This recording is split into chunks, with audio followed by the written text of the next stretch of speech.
Hi, I'm Dahlia. If you'd told me 6 months ago that I'd be filing charges against my own mother, I would have laughed in your face. But that was before everything changed. I adjusted my position on the hospital bed as Detective Rivera pulled up a chair. My boyfriend Marcus stood protectively by my side, his hand resting gently on my shoulder. Miss Chen, I know this is difficult, Detective Rivera said, her voice gentle but professional. But I need you to walk me through exactly what happened at the intersection. We were arguing about the baby shower, I explained, my voice still shaky. My mother kept saying things about Marcus, about us raising a mixed child, the same stuff she's been saying since we announced the pregnancy. What kind of things exactly? Detective Rivera asked, leaning forward. That our child would have no identity, that they'd never belong anywhere, I said, tears welling up. She's been saying it for months, but this time was different. Her voice was colder. Marcus squeezed my shoulder. Dahlia had stopped responding to those comments weeks ago. Usually that calmed things down. But not this time? The detective prompted. I shook my head. She grabbed my arm when I started to walk away.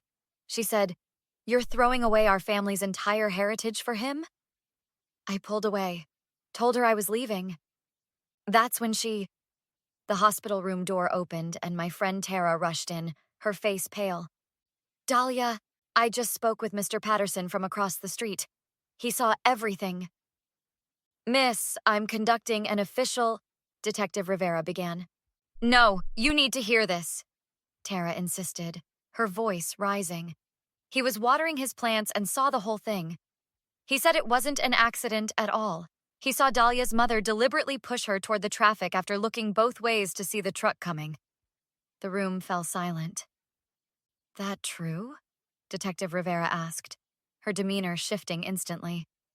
I nodded slowly, tears streaming down my face now. Yes, she waited for the delivery truck. She timed it.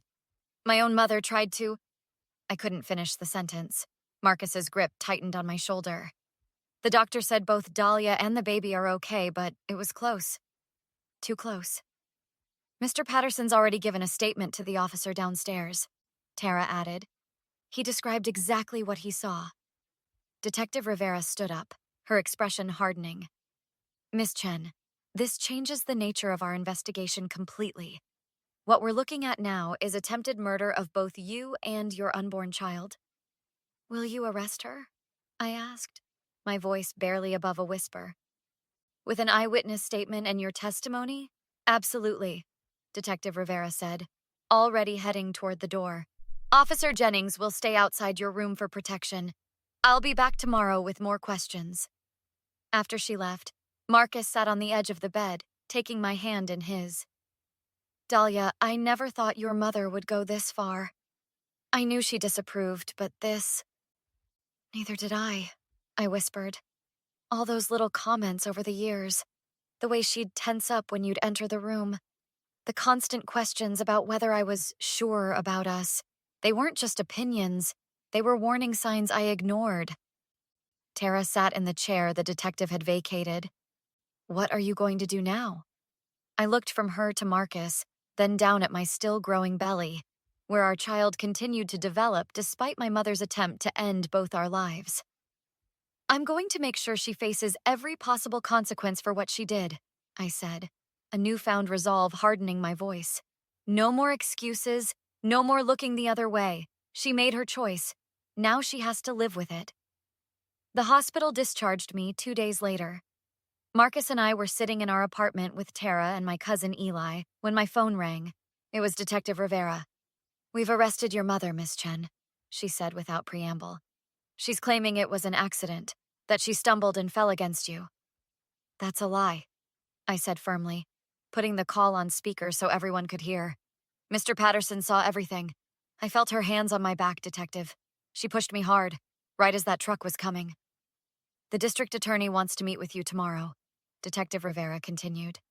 The evidence is strong, but they'll need your full cooperation.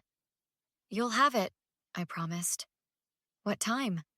After setting the appointment, I hung up and looked at the others. This is really happening, Tara said quietly. Are you sure you want to go through with this?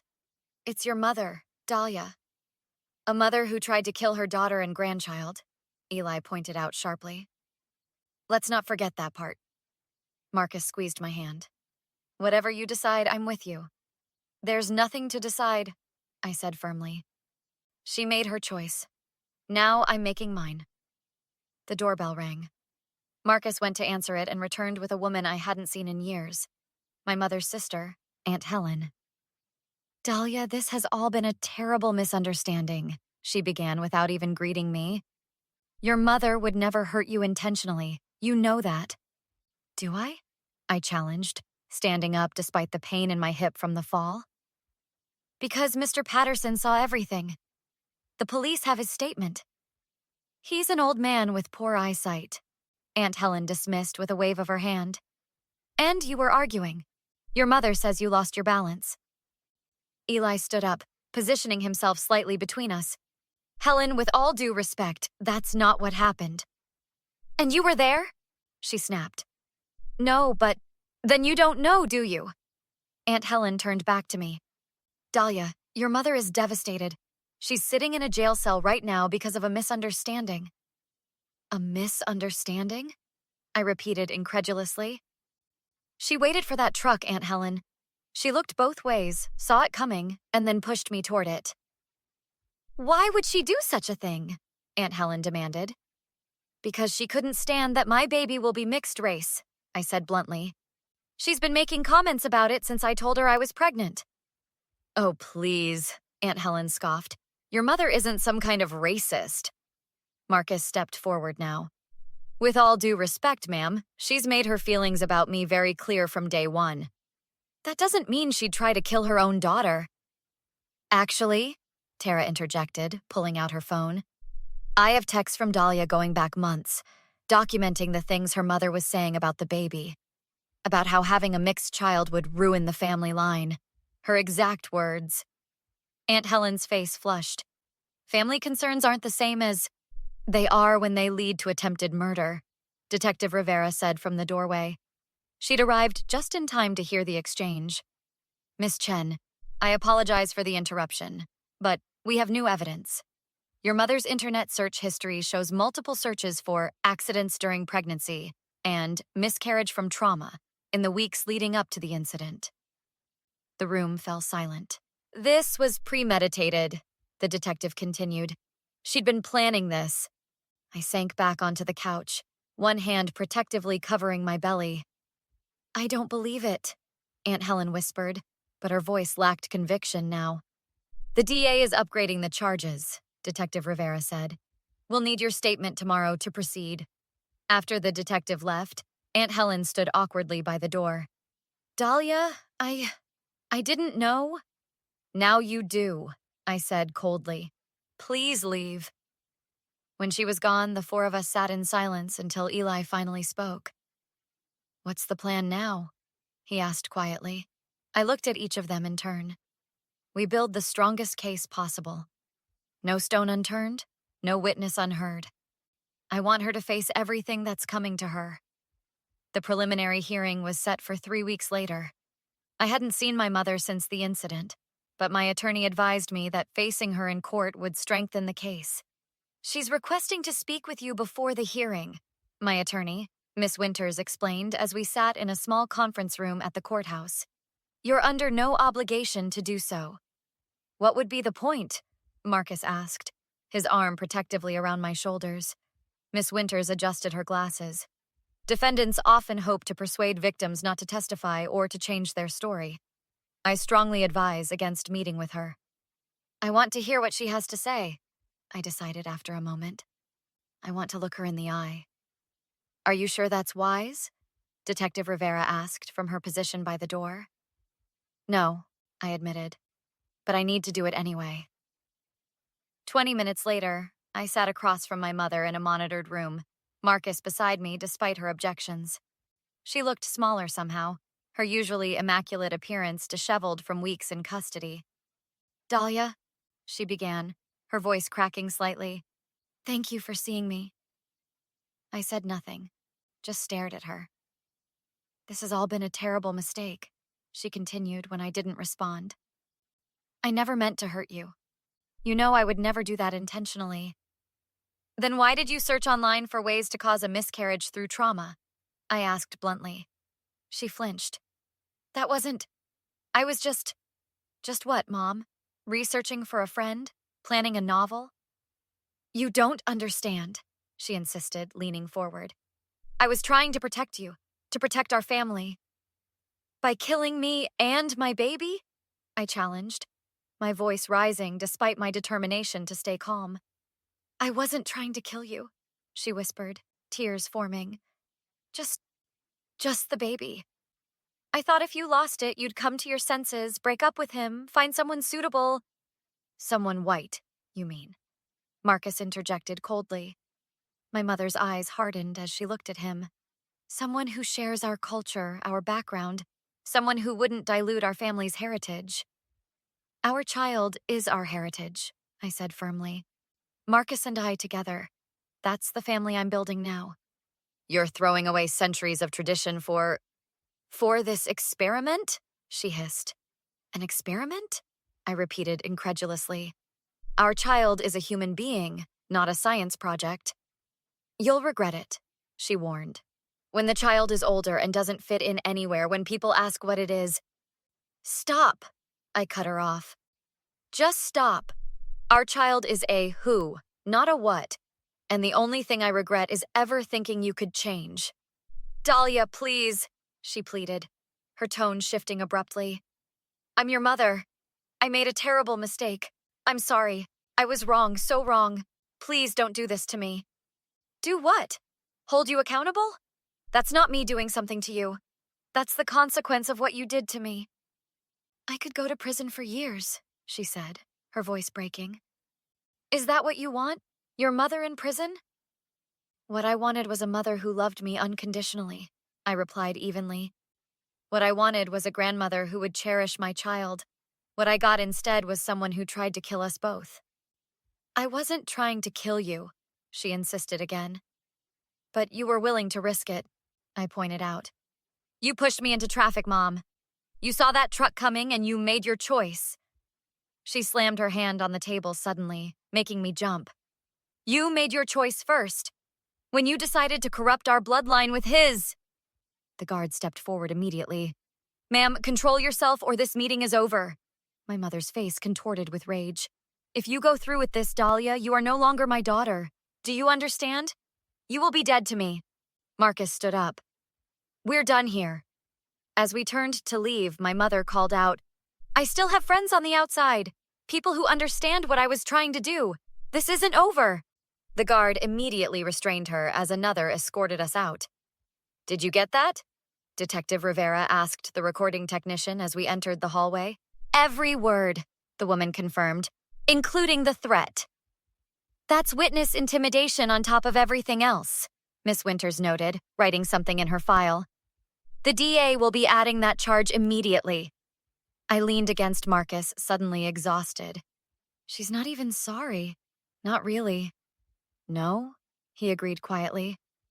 But now everyone else will see exactly what we've been dealing with. 6 months later, I sat in the back of the courtroom as the judge prepared to deliver the sentence. My baby daughter, Lily, slept peacefully in her carrier beside me, blissfully unaware of the drama unfolding around her. Will the defendant please rise? The judge instructed. My mother stood, flanked by her attorneys. The trial had been relatively short once the evidence was presented. The eyewitness testimony, the internet searches, and especially the recorded meeting where she admitted her intentions and threatened me, it had all painted a clear picture for the jury. Mrs. Chen, you have been found guilty of attempted murder in the first degree, attempted feticide, and witness intimidation, the judge began. These are serious crimes made all the more disturbing by the fact that the victims were your own daughter and unborn grandchild. My mother stared straight ahead, her face expressionless. The court sentences you to 25 years in state prison with the possibility of parole after serving 15 years, the judge continued. Additionally, a permanent restraining order will be issued prohibiting any contact with Dahlia Chen, Marcus Wilson, or their child. The gavel came down with a final crack, and it was over. Outside the courthouse, reporters gathered around us as we prepared to leave. "Miss Chen, how do you feel about the verdict?" one called out. I looked at Marcus, who nodded encouragingly, then at Tara and Eli, who had been by our side throughout the entire process. "Justice was served today," I said simply. "That's all I wanted." "Will you ever reconcile with your mother?" another reporter asked. "No," I replied without hesitation. "Some bridges can't be rebuilt. Some actions can't be forgiven." Later that evening, as we sat in our living room with Tara and Eli, I finally felt the tension of the past year beginning to release. "I still can't believe it's finally over," Tara said, gently rocking Lily's carrier with her foot. "It's not completely over," Eli pointed out. "Aunt Helen and some of the extended family are still taking your mother's side. They're saying the sentence was too harsh." "Let them," I said with a shrug. "I've learned who my real family is through all this." I looked meaningfully at everyone in the room. Marcus took my hand. "What do we do now?" "Now?" I smiled, looking down at our beautiful daughter. "Now we focus on our future, on raising Lily to be proud of who she is, of all parts of her heritage. We build the life we want, surrounded by people who actually love us." "And your mother?" Eli asked hesitantly. "Will serve her sentence," I said firmly. "I don't hate her, but I don't need her in my life either. Some people can't change, and I'm done hoping she will."